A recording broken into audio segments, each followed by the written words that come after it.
Chapter 17. The Therapist's Notebook. It was Ben's first visit with an actual psychiatrist. Because of Sam's traumatic visit to a mental clinic, she was sitting this one out as much as possible, unless there was an absolute necessity. All Ben wanted was to get it over with and get back home to enjoy a cold 1 or 6. He still could not understand why Ms. Doctor from the school recommended a specialist instead of a regular therapist. When Sam called her and asked for help, she was ready to recommend this particular practice right away. The door creaked open, and Dr. Blake Cooper strode in, filling the room with his imposing presence. Standing over 6.5 feet tall, he seemed to be a mountain of a man, his substantial round belly accentuated by a well-worn navy suit that barely contained him. His thinning silver hair was neatly combed back, and deep lines etched into his face spoke of years of experience. "Please, make yourself comfortable," he said, his voice rich and soothing, betraying the years of expertise that lay beneath his calm exterior. Then he faced Jenna and acknowledged her quickly. "I am so glad to finally meet you, Jenna. I have heard about you so much. You are a little smart cookie, aren't you?" Jenna gave him a sweet smile, the kind that little girls have no difficulty manufacturing to steal everyone's heart. Dr. Cooper continued, "Let's start with a game. I want you to follow my fingertip with your eyes." And he started to move his index finger to the right and left, parallel to Jenna's pupils. Then he asked her to hold each of his hands and squeeze them as hard as she could and then let go. "Do you get many headaches, Jenna?" Blake asked, but he expected Ben to answer. Ben shook his head in denial and continued, "She gives some, just joking, but she very rarely gets sick." The phrase "just a joke" triggered the doctor's first red flag. Many parents unknowingly undermine their child's confidence with such remarks, unaware of the potential harm.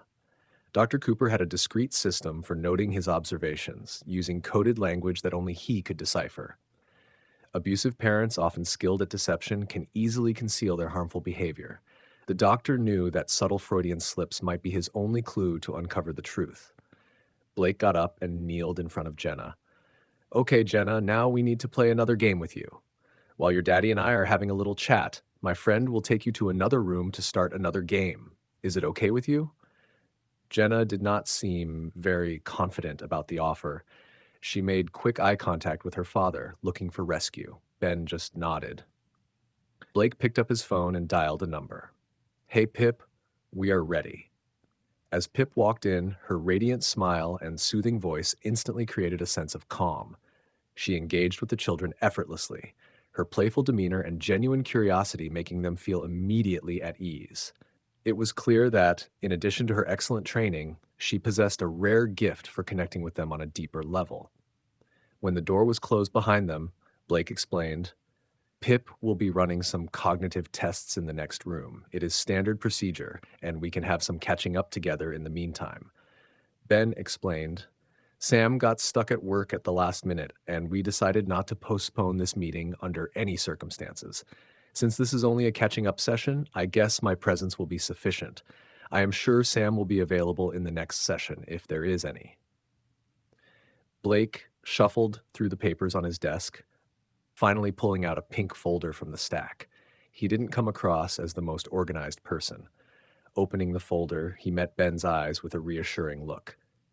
"Judy, Miss Pavlov, as you might know her from school, has been observing Jenna's behavior over the past few months.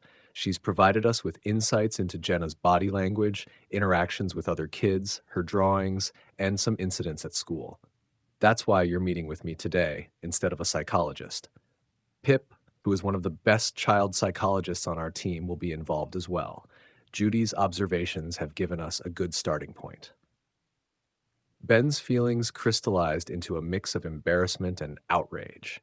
It was one thing to know that the school kept an eye on students, but the realization that they had been under a microscope left a bitter taste in his mouth.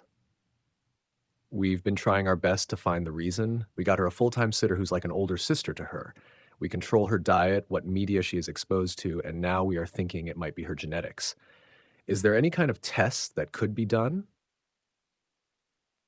Blake's eyebrows lifted.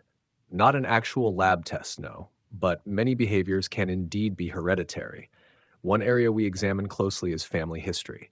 Since you mentioned it right away, is there any history of mental illness on either side of the family? Conditions like schizophrenia, paranoia, or addiction. Ben seized the opportunity to deliver the response he had rehearsed. Well, that's where we might run into some issues.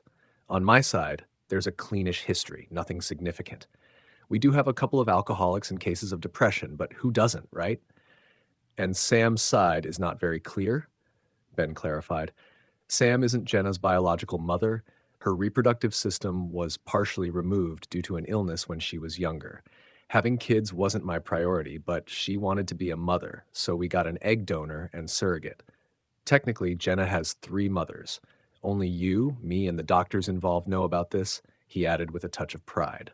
What about her parents? Blake inquired. That's another touchy subject, Ben admitted. Her father left when she was very young, and she hasn't spoken to her mother in years. We never met. Blake nodded, jotting down a quick note. Do these issues have anything to do with her not being here today? Ben nodded in response. When we first met, she was broken and devastated. She had just survived a life-threatening disease and was heartbroken because her previous partner left her due to her illness. I don't know all the details, not because I didn't care, but because I didn't push her to share more than she wanted. She was sick, heartbroken, and had lost faith in love. I just wanted to make her happy. We've built this happy family. Well, we're facing some challenges now. But who isn't? Blake made a quick mental note. Clichés. Either he's in denial or hiding something. An awkward silence filled the room, heightening Ben's irritation. Perhaps it was because even he didn't fully believe what he had just said. Needing to break the tension, Ben asked, "Where is Jenna, by the way?" Blake picked up the phone on his desk and waited, as if the person on the other end knew exactly why he was calling. "Okay then, come over when you're finished," he said simply before hanging up.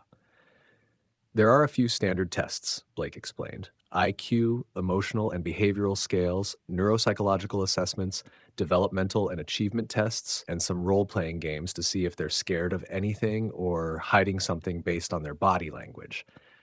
Kids are so pure, which makes working with them fun. He kept his explanation brief, but he knew that Pip in the other room was trained to uncover whatever Jenna and her parents might be hiding. There was a knock at the door.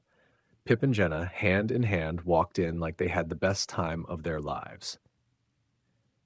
Pip then handed Blake an iPad with a graph visible on the top screen.